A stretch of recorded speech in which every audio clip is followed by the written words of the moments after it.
Vadiwa vateereri, tinokugamuchirai zvekare kune chimwe chirongwa. Ichi chirongwa chatinokupakurirai masecrets nemaconfessions. Please go and check our latest episode pachakafukidza dzimba matenga. There is this guy iye ari kuti akaendeswa kuUK zvichiratidza kuti through ambuya vake, but pane zvimwe zvinhu zviri kuitika ikoko kuUK zviri kuita kuti iye asafile that comfortable. So go and listen to that story, and also Tetema Moyo vachidzidzisa. I'll put the link in the comment section. Regaiti vatapinda mumaconfessions edu emuzuva ranhasi. Hanzi elo mukomanashe, please can you hide my identity. Ndakadana nawo nevamwe baba vaizviti vari single, vakasiyana nemukadzi wavo, ende muna 2018 vakazorora mumwe vakabva vasiyana futi muna 2022 sekutaura kwavo. Takadana last year zvakanaka vachiti vari paserious, tainge tiri kutoronga mhuri, but pandakavaona first time ndakazviona kuti vainge vakaita tsotsi nekuda kwekungwarisa kwavo uye kutaura nhema too much, vachingovimbisa nhema. Even hama dzangu zhinji pavaitiona pamapics vaitoona kuti munhu uyu haana kumira mushe, but semunhu anga ada munhu handina kuzviteerera hangu, ndaingoti vanhu vanongojaja munhu zvinenge zvitori wrong.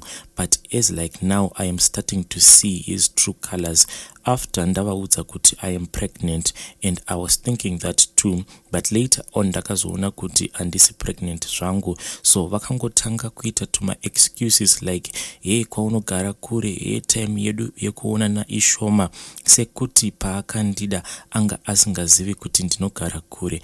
Ini ndanga ndatozviudza kuti ndawana Mr. Serious, ko ndaizivei kuti ndawira apa. Vakatombondikwereta mari ndikati handina, so vakazongondi ignore from nowhere. Hapana kana kunetsana kwatainge taita, taitotaura zvinhu zvainge zviri ball. Munhu akazongomuka akaignore nekutondiita deleted. Ndakazomubvunza kuti saka ndiko kupera kwazvo here? Akangopindura rafu, nyaya yandiunza pano mukomanashe, ndiri kurwadziwa, handisi kurara. At least dai akandiudza hake chikonzero zvaiva nani than to just ignore you. You know the pain yekuti unoperera pamunhu asingakude, iwe usingazivi kuti he is not into you. Nyaya iyoyo inotorwadza. So ndafunga hangu kumuitira utsinye kuti adzidze kuti vana vevamwe havatambwe navo. Ndiri kuda kuti aite rombe chairo, basa ringopera, kana kuti asafa akadiwa futi nevakadzi.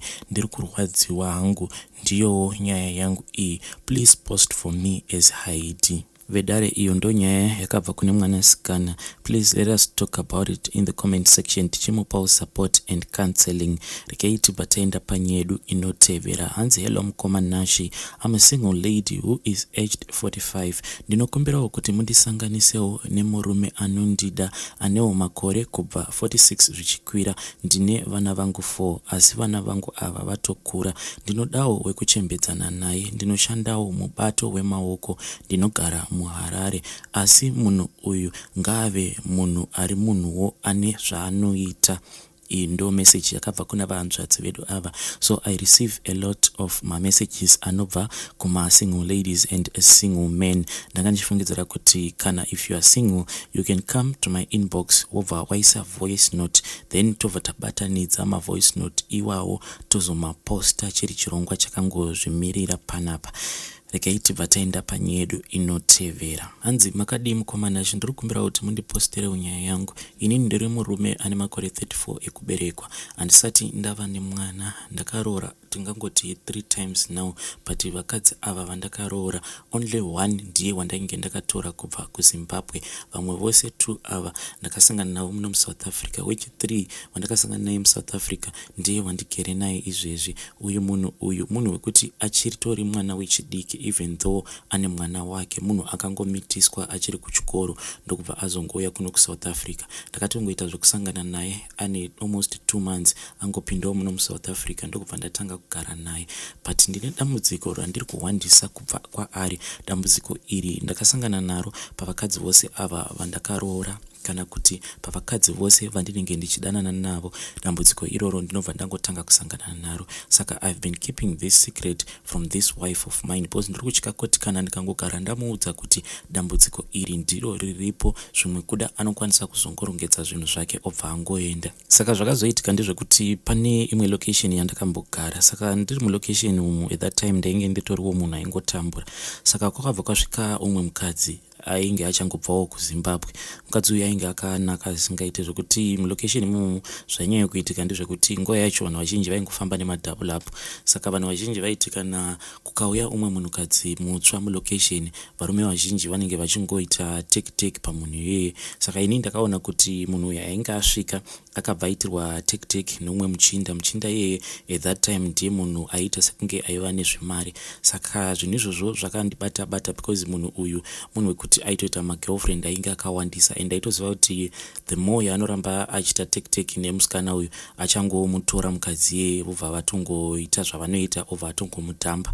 Ininiwo mumwoyo mangu mukadzi uyu ndainge ndatomuda zvekutoda kutomita mudzimai wangu, but I had no chance at all because ndaiva nditoriwo munhu aitongotambura. Saka zvandakazoita ndezvekuti panext door pangu painge paine imwe RDP. Saka muchembere wepo aita zvekurapa, but aiva ari muSouth African.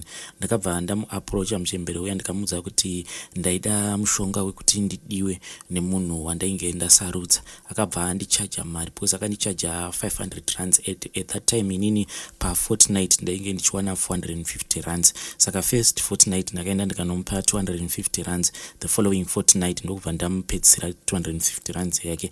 Akabva andipa kamwe kainge kakaita kunge kamunzwa, but kamunzwa aka kainge kakaita kadiki ndaisatombonzwisisa kuti kainge kakabva pachipuka chiya chinonzi chinungu here kana kuti pamuti, ameno zvakaingova. So zvakazoitika ndezvekuti vakabva vandiudza kuti kamunzwa aka kandakupa unoenda unotenga vaseline, obva waisa kamunzwa ikako imomo, obva wakurunga vaseline iyaiya, unopota uchigeza vaseline iyoyo makuseni paunomuka uchienda kubasa. Kana kuti kana kuine kumwe kunhu kwaunenge uchida kuenda kwekuti unonosangana nemunhu wacho waunenge uchida, unongogeza face yako obva wazora vaseline iyoyo.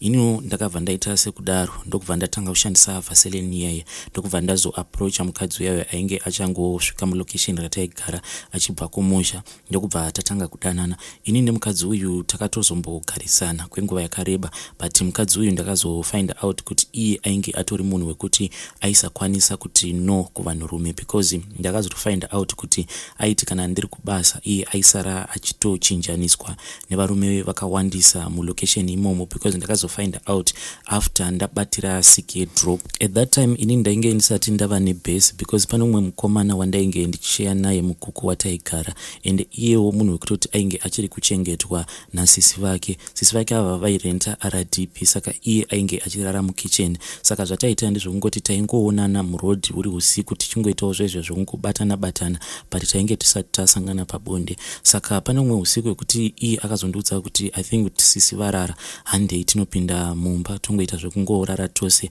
then iwe wozoenda makuseni. Saka takazongosangana pabonde muRDP imomo mukitchen, then mangwana makuseni ndokubva ndangomuka ndakananga kubasa.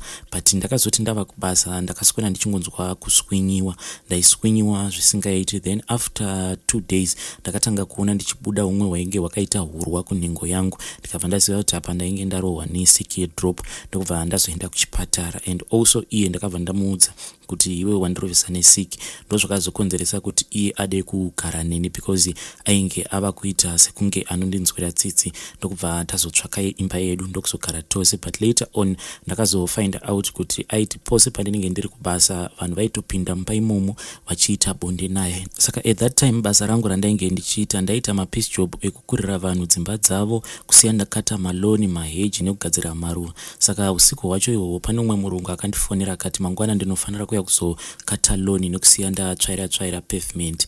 Then pane umwe mukomanawo aiitawo basa iroro randaiitawo regarden services. Saka inini at that time ndainge ndisati ndakwanisa kutenga lawn mower, saka ndakabva ndangoti regai ndimboenda kumba kwake ndinomukumbira lawn mower so that mangwana makuseni ndinomukira kupiece job. But ndakati ndichinosvika pamukuku paaigara ndakabva ndanzwa kuti vainge vachitaura nezvangu, because vaitotaura vachiita zvekudanidzira, but vainge vari mumba.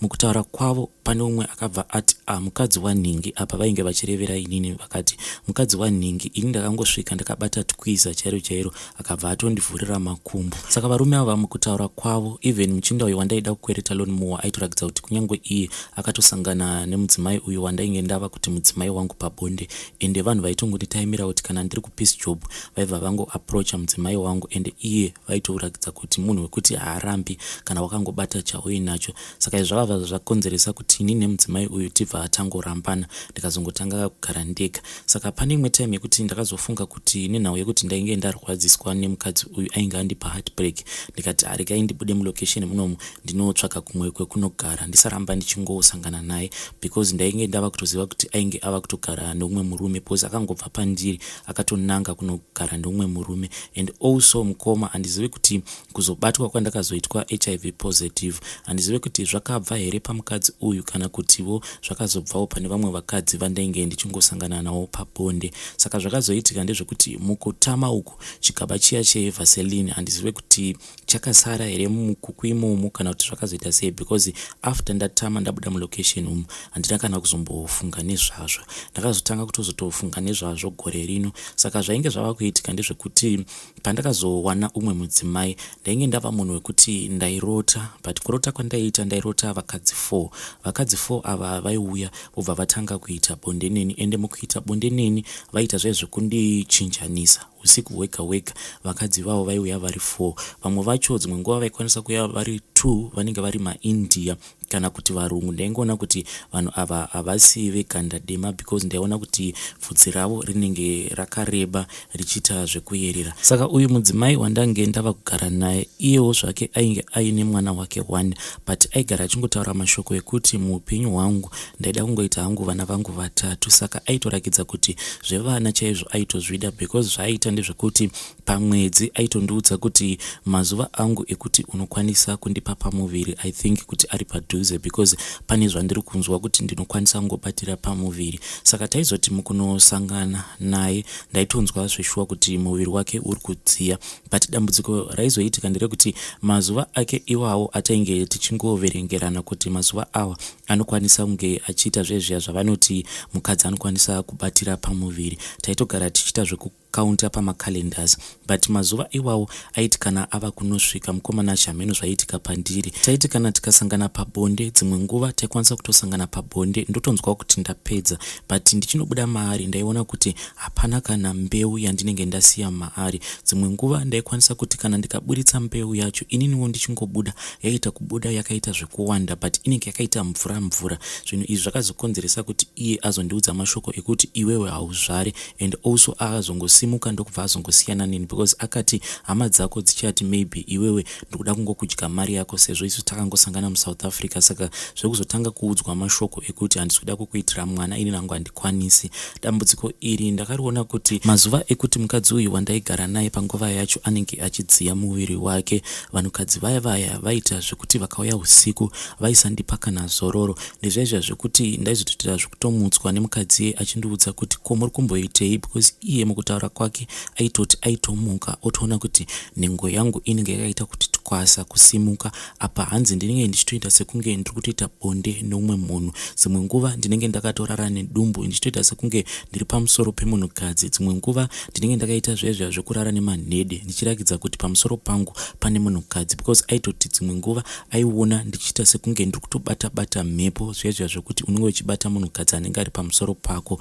Ende ndaizotiwo kana ndikamuka zvekuti zvezvya mukadzi wangu iye anenge asina kundimutsa, ndaibva ndaona kuti ndinenge ndakatozara urume pazvidya zvangu, ende urume hwacho unenge wakazara pazvidya zvangu unenge utori urume hwakatokora chaizvo, noti mvura dziya dzandaizobuda kana tisangana pabonde. Saka ndakazomboudzwawo neumwe munhu kubasa akandiudza iye akati, kana uri munhurume uchida kutesta kuti unokwanisa here kumitisa, unoti paya edha uchigeza kana kuti unongotora mvura woisa muchibhaketi then wobva waita chimhandara maoko. Kana mbeu yako ikanyura zvinoreva kuti unenge uchikwanisa kumitisa, asi kana ikaramba iri pamusoro zvinenge zvichireva kuti haukwanisi ndikwanise kumitisa. Saka zvinhu izvi pandakazviita ndichigeza ndakabva ndaona kuti mbeu yacho yandainge ndaburitsa yakaenda ikanogara straight muzasi memvura, hapana kana yakamboramba iri pamusoro pemvura. Saka ndakabva ndangozviudza kuti maybe ndinozvarisa. Saka chainge chava kundinetsa mukomanashi ndaiti kana ndikada kuita chimhandara maoko ndaitoburitsa mbeu inenge yakaita kukora kutokora,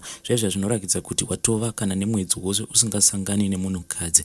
But ndaingoti kana ndikangosangana nemukadzi yeye mbeu yacho yaita kubuda yakaita mvura mvura kusvika tichizorambana. Then last year ndipo vandakazosangana neuyu wandava kugara naye. Saka ndakati ndava kugara neuyu mukadzi wandainge ndava kugara naye, vanhu vaitoti kana vakandiona ndiinaye vaitoti ya iko zvinozvi wakazozviwanira chidoko doko chako. And apapa kunyange matwins anokwanisa kutobuda, kunyange mukuronga chaiko ndinotoona kuti uyu achitori mwana mudiki because ndinotomudzvanyira mune zvakawanda, zvekuti pandakatanga kugara naye ndakabva ndatoenda naye tikabva tatonobvisisa family planning. Even pakunosangana naye pabonde asisina family planning aitochema achitoti mwana wangu andakasiya kumusha achitori mudiki, zvekuti kana izvezvizvi ukandipa pamuviri ukanditiza handizivi kuti vana vacho ndozovachengeta sei.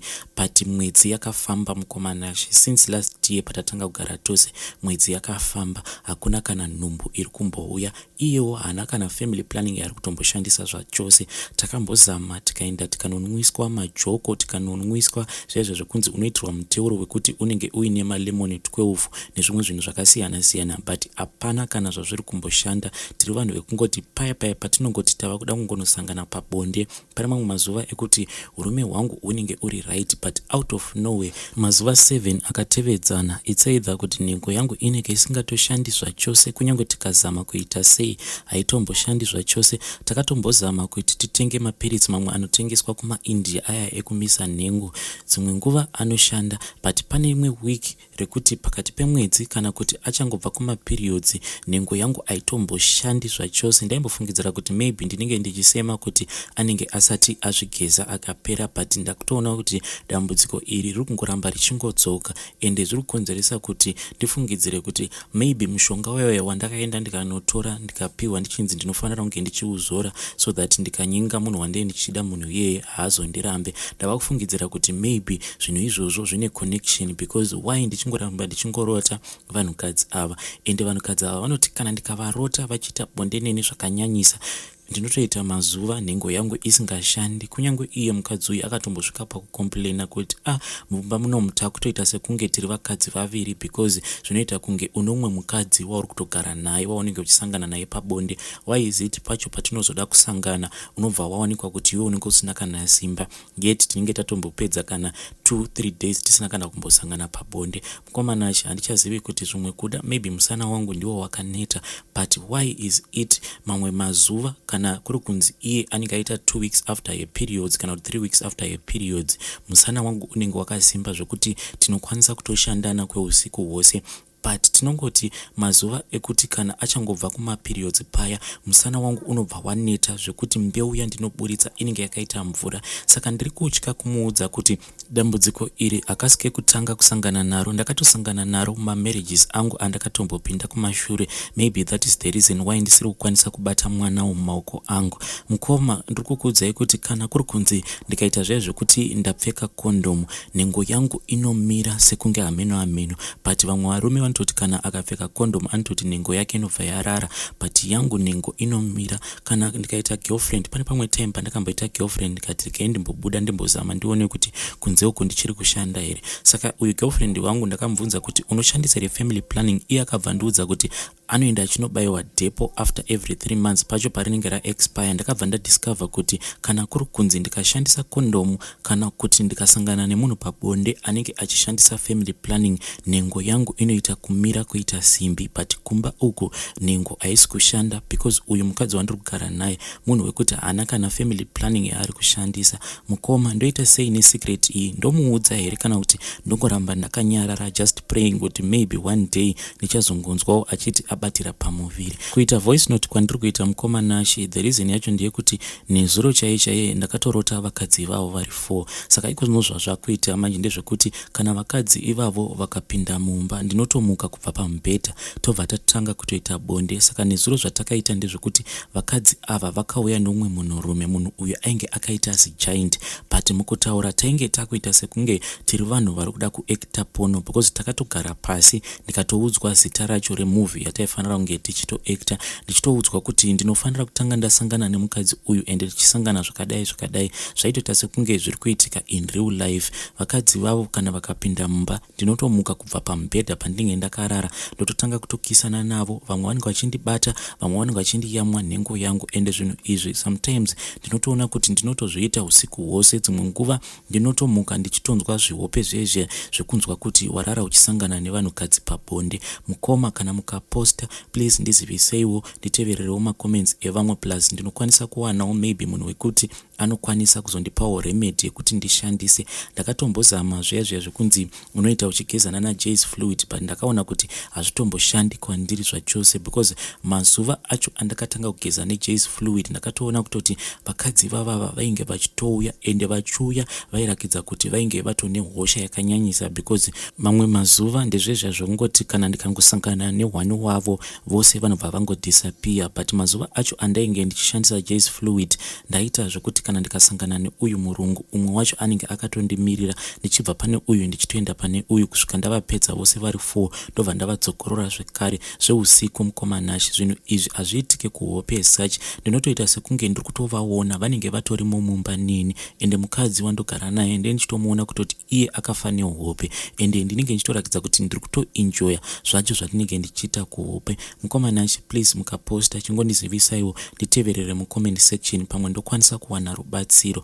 Dambudziko rimwe riri kuitika nderekuti izvezvi dzimwe nguva ndinokwanisa kuti ndakagara kana kuti tiri palunch munhu wese akatorara, ndinongokaruka ndava kutorota vakadzi vaivai vanotongouya, mumwe ototanga kutondikurura hembe otogara pamusoro pangu tototanga kutoita bonde, but pandinozomuka ndinoita zvaya zvekumutswa ndichinzwa kuti ndakanyorova muzvidya. Kuzombonozvitarisa kana ndikaenda kutoilet ndobva ndatoona kuti ndatoburitsa urume, but urume hwacho hwandinoburitsa hunenge hwakaita kukora, but kumba hakuna kana chinhu chinozombobuda. Please ndibatsireiwo vehama nekuti ndatambura. Kana ndikatarisa makore andava nawo, zvinhu izvi zvinogara zvichindidya mwoyo. Ndatova neproblem yekuti dzimwe nguva ndinoita sekunge ndinonzwa kunge ndiri kubayiwa pamwoyo. Ndava kutya kuti maybe ndichaita chirwere chemwoyo nenhau yekuti ndinotanga kufunga kuti saka ndiri kumboshandirei kana kuri kunzi ndikafa ndisina mwana, saka hazvichazovei. Zvinhu izvi zvinondirwadza because ndikatarisa vamwewo vezera rangu vanhu vekutoti vamwe vatova nevana 3, vamwe vane vana 2.